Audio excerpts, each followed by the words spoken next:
말씀입니다. 로마서 2장이고요. 2장.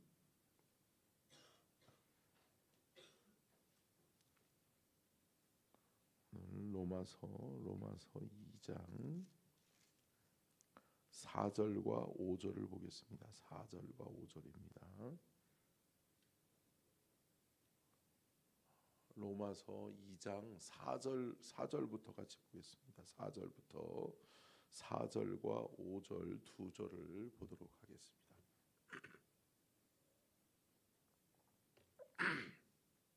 로마서 2장 4절입니다. 4절부터 5절 시작. 혹 내가 하나님의 인자하심이 너를 인도하여 회개하게 하심을 알지 못하여 그의 인자하심과 용납하심과 길이 참으심이 풍성함을 멸시하느냐. 다만 내 고집과 회개하지 아니한 마음을 따라 진노의 날 곧 하나님의 의로우신 심판이 나타나는 그날에 임할 진노를 내게 쌓는도다. 아멘. 이는 살아계신 하나님의 말씀입니다. 아멘. 말씀의 제목 띄워주시고요. 같이 읽겠습니다. 시작. 회개하지 아니한 마음, 용서받지 못할 죄. 특별히 여러분 회개는 하나님께서 우리에게 주신 최고의 특권이요 은혜인 줄로 믿습니다. 아멘. 여러분 다시 시작할 수 있다라고 하는 거, 용서함 받고 깨끗함을 받을 수 있다라고 하는 것은 은혜예요. 아멘. 여러분 사람이 스스로 해결하지 못하는 것이 죄란 말이죠. 죄의 문제라는 거죠. 근데 이것을 우리가 깨끗하게 씻음 받고 우리가 정결하게 되어 깨끗하게 되어 다시금 살아갈 힘과 은혜와 능력을 공급받는다는 것, 이것은 하나님의 크신 은혜임을 믿고 여러분 보혈의 공로를 귀하게 여기시기를 주님의 이름으로 축원합니다. 함께 따라하겠습니다. 내 삶에 예수 그리스도의 보혈은 은혜요 축복이다. 여러분의 삶 가운데 날마다 주의 보혈이 흘러가고 그 보혈로 말미암아 깨끗하게 되어서 저와 여러분이 이 땅에서 힘있게 능력 있게 살아갈 힘을 공급받을 수 있기를 주님의 이름으로 축원합니다. 그런데 여러분 이 땅 가운데 살면서 이런 마음을 가지면 안 돼요. 또 회개하면 되지 뭐. 또 용서함을 주님이 주시겠지. 주님이 나에게 또 다른 또 길을 열어 주시겠지. 여러분 이거는 참 영적인 어리석음이에요. 죄가 있음에도 불구하고 죄의 문제는 하나님이 무조건 해결하셨다라고 믿고 그 다음에 또 뭐예요? 또 죄를 짓는다라고 하는 것은 그것은 진정한 회개가 아니라는 거죠. 진정한 회개는 함께 따라하겠습니다. 회개는 돌이키는 것이다. 완전히 방향을 바꾸는 것, 돌아서는 것, 돌이키는 것, 이게 회개예요. 근데 여러분 많은 사람들이 착각해요. 회개는 그냥 이야기하면 용서함 받는 걸로, 자동으로 무슨 자판기에다가 동전 넣으면 뭐가 물건이 나오는 것처럼 그렇게 되는 것이 아니다라는 거죠. 여러분 진정한 회개는 하나님의 은혜로 십자가의 보혈의 공로를 귀하게 여김으로 보혈의 공로로 말미암아 씻음 받아지고 깨끗하게 되어지고 우리는 예수 그리스도 안에서 우리의 삶의 방향을 바꾸는 거예요. 여러분 돌이키고 바꾸시기를 주님의 이름으로 축원합니다. 근데 여러분 성경은 용서받지 못할 죄에 대해서도 이야기를 하고 있어요. 용서받지 못할 죄에 대해서도 오늘 본문 말씀에서도 이야기하고 있지만 우리가 한번 하나하나 살펴보도록 하겠습니다. 첫 번째 띄워주시고요. 같이 읽겠습니다. 시작.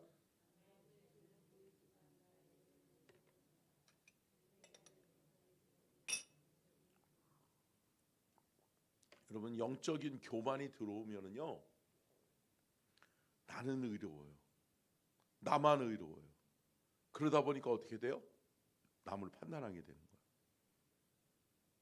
내 신앙의 기준이 제일 높다라고 생각하는 거예요. 내 신앙의 기준이 가장 옳다고 생각하는 거예요. 그러면서 내 신앙의 기준에 의해서 판단하기 시작해요. 이게 영적인 교만이에요. 사랑하는 성도 여러분, 우리는 판단하는 사람이 아니라 은혜를 덧입은 사람들인 줄로 믿습니다. 여러분, 은혜를 덧입은 사람의 마땅한 도리는 뭐냐? 감사하고 하나님을 찬양하고 경배하는 거예요. 아멘. 여러분 함께 따라하겠습니다. 감사합시다. 하나님을 경배하고 찬양합시다. 여러분, 이게 믿음의 성도의 마땅한 도리다. 우리가 판단하는 것이 아니에요. 하나님이 판단하시는 거예요. 공의의 하나님, 그분만이 판단하실 수 있는 분인 줄로 믿습니다. 왜? 우리는 죄인이니까. 그렇기 때문에 여러분, 우리는 회개의 은혜를 늘 날마다 덧입어야 되는데, 많은 사람들이 어떻게 살아가요? 남의 죄는 보지만 나의 잘못은 보지 못하는 경우가 많습니다. 자, 두 번째요. 두 번째 같이 읽겠습니다. 시작. 죄에 대하여 민감한 사람, 반응도 깨달음도 없는 사람. 여러분, 둔감한 사람이죠. 둔감한 사람. 죄송해요. 여러분, 죄에 대해서 둔감하면 안 될 줄로 믿습니다. 아멘이시죠? 여러분, 내가 죽어가고 있는 줄을 몰라요? 몰라요.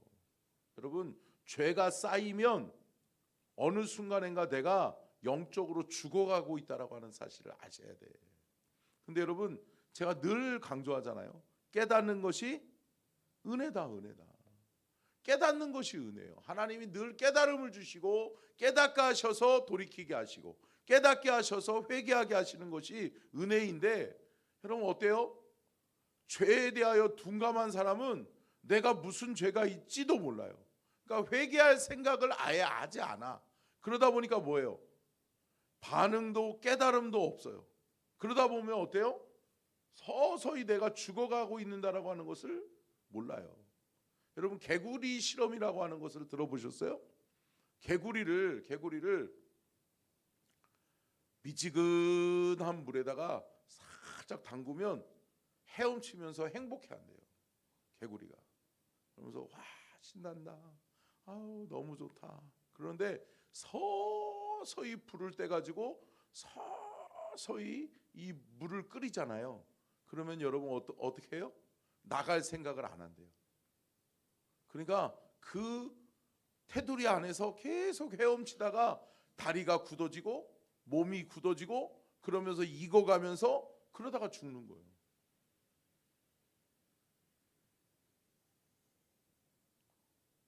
그러다가 이렇게 쑥 뜨는 거예요. 그러면 뭐예요? 죽은 거예요? 죽은 거예요. 뭐예요? 자신은 못 느끼는 거예요. 내가 죽어가고 있다라고 하는 것을 못 느끼는 거예요. 사랑하는 성도 여러분, 사람도 마찬가지예요. 우리의 영이 죽으면 살아있으나 죽은 자가 되는 거예요. 아멘? 여러분, 살아있지만 죽은 자가 되지 않기를 주의 이름으로 축원합니다. 영적으로 살아있어야 돼요. 그렇기 때문에 영적으로 내 안에 생명력이 불어넣어져야 돼요. 생명력은 뭐예요? 예수 그리스도의 말씀이에요. 하나님의 말씀이에요. 하나님의 말씀이 내 안에 들려지고 내 안에 깨달아지고 그 은혜가 내 안에 부음바 되어질 때 우리의 영은 살아나고 깨어나게 될 줄로 믿습니다. 자, 세 번째요. 같이 읽겠습니다. 시작.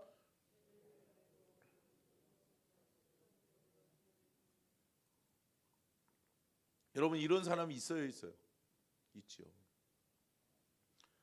죄는 여러분, 제가 말씀드렸잖아요. 확장성이 있다고요. 확장되어져 가요. 조그만한 죄를 지었다가 조금 더 큰 죄, 조금 더 큰 죄, 죄 짓는 거예요. 그리고 뭐예요? 죄를 알고도 여러분 그 죄를 덮기 위해서 또 뭐를 저질러요? 죄를 저질러요. 죄를 덮기 위해 죄를 또 짓고 또 죄로 죄를 덮는 거예요. 여러분, 이런 어리석은 죄를 우리가 범하지 않기를 주님의 이름으로 축원합니다. 성경은 이야기합니다. 자, 마태복음 12장 31절. 마태복음 12장 31절이요. 같이 읽겠습니다. 시작. 그러므로 내가 너희에게 이르노니 사람에 대한 모든 죄와 모독은 사하심을 받되.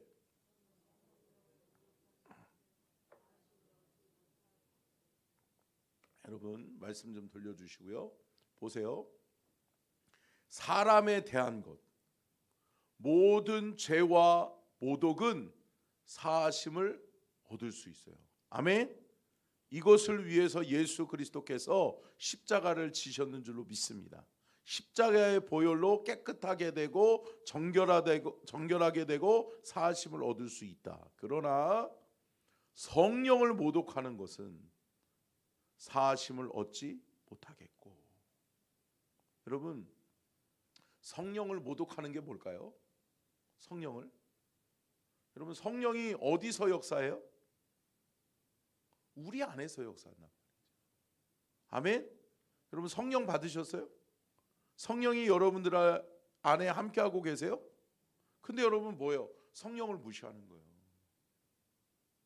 성령이 여러분과 함께하고 성령께서 여러분의 삶을 이끌어 가려고 하시는데 또 불구하고 뭐예요? 성령이 버전듯이 우리 안에 역사하시고 우리 삶에서 함께하고 계심에도 불구하고 죄를 짓고 의도적으로 그것을 죄로 덮고 또 성령이 행하시는 일을 방해하는, 하나님이 기뻐하시는 일을 위해서 성령께서 우리 안에 역사하셔서 우리의 삶을 끌어가시고 우리의 삶을 인도하시는데도 불구하고 성령을 모독하고 성령이 이끌어 가시는 그 일을, 하나님이 하기를 원하시는 일을 뭐 하는 거예요? 내가 방해하는 거예요. 여러분 이거 용서받을 수 없어요. 성령 회방죄예요. 성령 회방죄. 여러분 성령이 하시는 일이 내 안에서 역사하는 하나님의 은혜가 있기를 주의 이름으로 축원합니다. 여러분 성령님이 일하실 때 우리가 쓰임받고 우리가 순종하고 우리가 순응하고 따라가야 될 줄로 믿습니다. 근데 여러분 성령을 거역하고 성령이 원하시는 뜻을 꺾고, 여러분 이거는 누가 하는 일이에요? 사탄이 하는 일이죠. 그러니까 여러분 우리는 영적으로 날마다 깨어 있어서 내가 지금 말하는 것, 내가 지금 행동하는 것, 내가 지금 일삼고 있는 모든 일들이 하나님이 기뻐하시는 일인가 아니면 사탄이 기뻐하는 일인가를 분간하셔야 돼요. 지금 사탄이 기뻐하는 일을 하고 있음에도 불구하고 그게 의로운 양, 그게 의로운 하나님의 뜻인 양, 어리석게 그것을 고집하고 있는 사람들이 있다 있어요. 여러분 깨닫지 못하면은요 어느 순간인가 내가 사탄의 노릇을 하고 있어요. 근데 여러분 어때요? 사탄의 노릇을 하고 있다라고 생각해요? 아니요. 내가 사탄의 앞잡이가 되어지고 있다라고 하는 것을 몰라요. 여러분 그러니까 절대적으로 깨닫는 것이 은혜예요. 깨닫기 위해서는 말씀과 기도로 우리의 영이 살아나야 될 줄로 믿습니다. 영적으로 살아있으면 민감해지는 거예요. 그러다 보니까 분간할 수 있는 거예요. 분별력이 생기는 거예요. 그러면 어때요? 이것은 하나님이 기뻐하시는 성령의 인도하심이고, 이것은 악한 사탄이 기뻐하는 사탄의 장난이구나. 할렐루야. 분간되면 어때요? 당연히 성령의 은혜를 사모하게 되죠. 여러분 그 은혜가 저와 여러분에게 있기를 주의 이름으로 축원합니다. 아멘. 두 번째요. 두 번째 한번 띄워주시고요. 같이 읽겠습니다. 시작. 기회를 잃어버린 죄인. 여러분 기회를 잃어버린 죄인의 모습이 창세기 19장 14절에 나오고 있어요. 같이 한번 읽어볼까요? 같이 읽겠습니다. 창세기 19장 14절 시작.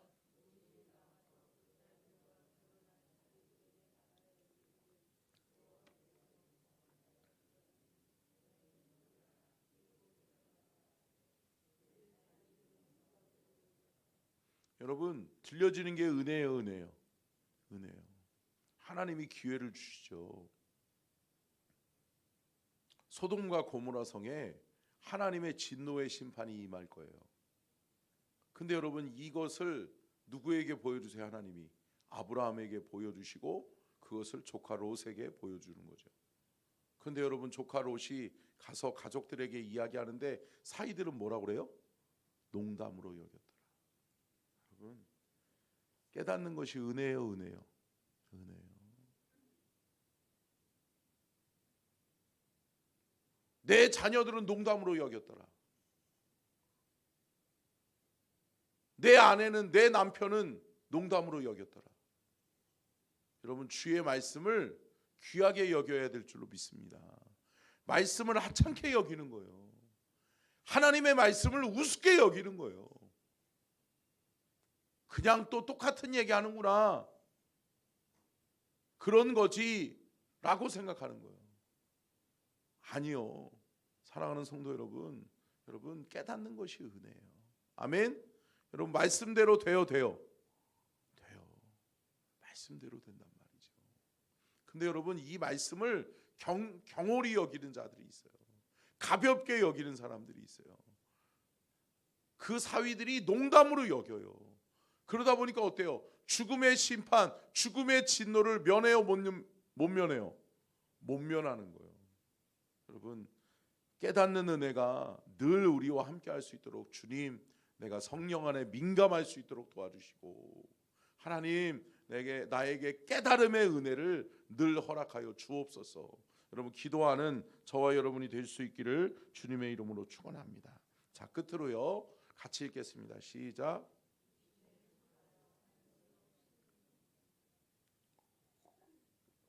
여러분, 사람이 교만해지기 시작하면 어때요? 사람이 하나님 되려고 그래요. 그래요. 그렇죠. 여러분, 우리나라도 자칭 메시아다라고 하는 사람이 27명, 29명이 있다라고 그러잖아요. 내가 예수야 라고 이야기 안 되잖아요. 근데 그 사람들의 특징이 뭐예요? 다 예수 믿고 구원받았다라고 착각하고 살아갔다는 거죠. 그러다가 어때요? 높아지고 교만해지고 은사가 생기고 그러면서 사람들이 나를 따르고 사람들이 나를 추종하고 하다 보니까 어때요? 하나님 자리에 어느 순간인가 누가 올라가 있는 거예요? 내가 올라가 있는 거예요. 내가 올라가 있는 거예요. 그럼 무서운 거예요. 요즘 그 뭐 이렇게 태극기 부대의 대표적인 주자였던 전모 목사님 있잖아요. 근데 여러분, 제가 옛날에 초기에 막 그 신학생 때 뜨거울 때 전모 목사님 집회 가서 은혜도 많이 받았거든요. 그 목사님이 말씀이 아주 예리해요. 그래가지고 그때는 순수했단 말이에요. 근데 지금은 아니 이건 이단도 상의 이단이 없어요. 오해하지 말고 들으세요. 여러분, 어떻게 하나님 앞에 그분이 뭐라고 그랬어요? 하나님 까불지 마. 내가 말하면 가만히 있어. 아니 참, 이게 그게 용서함 받을 수 있는 죄예요? 용서 못 받아요. 여러분, 어리석은 거예요. 나는 의로운 거예요. 다른 사람들은 그런 행동을 하면 안 되지만 나는 된다라고 착각하는 거예요. 나는 하나님이 특권의식을 갖는 거예요. 아니요. 사랑하는 성도 여러분, 육신에 속하여서 하나님의 영적인 것을 업신여기는 그 어리석음이 나중에는 하나님 없다 한다니까요. 하나님 자리에 내가 올라가 버린다니까요. 사랑하는 성도 여러분, 날마다 온유하고 겸손함으로 옷 입고 우리가 날마다 성령 안에서 깨어 있어야 될 줄로 믿습니다. 자, 말씀을 갈라디아서 6장 7절과 8절 읽고 마치겠습니다. 같이 읽겠습니다. 시작. 스스로 속이지 말라. 하나님은 업신여김을 받지 아니하시다니 사람이 무엇으로 심든지 그대로 거두리라. 자기의 육체를 위하여 심는 자는 육체로부터 썩어질 것을 거두고 성령을 위하여 심는 자는 성령으로부터 영생을 거두리라. 아멘. 여러분, 내가 지금 무엇을 심고 있는지를 아셔야 돼요. 나를 위하여, 육체를 위하여 심고 있다면 여러분, 그 끝은 멸망이에요. 그 끝은 교만이요, 하나님 없는 인생으로 나락으로 떨어지는 거예요. 근데 여러분, 우리가 성령 안에서 심고 성령 안에서 충성하고 헌신하고 봉사하면 여러분, 그 모든 것은 어떻게 된다? 영생으로부터 하나님의 영광을 드러내게 되고 또 하나님 안에서 영적인 열매들로 우리의 삶에 하나님의 축복으로 이어지게 될 줄로 믿습니다. 말씀을 마치면서 사랑하는 성도 여러분, 오늘도 하나님이 우리에게 깨닫게 하시기를 축복합니다. 여러분, 한 말씀이라도 깨닫는 은혜가 있으셔야 돼요. 그리고 오늘 하루도 내가 하나님 안에서, 성령 안에서 하나님 성령께서 이끄시는 삶을 살아가는 것이 중요해요. 아멘. 여러분, 성령을 거역하지 마시고 성령의 민감함으로 말미암아 성령께서 우리의 삶을 이끌어 가시는 곳으로 우리가 이끌림을 받고 쓰임 받는 복된 하루가 되시기를 주의 이름으로 축원합니다. 기도하겠습니다. 좋으신 하나님,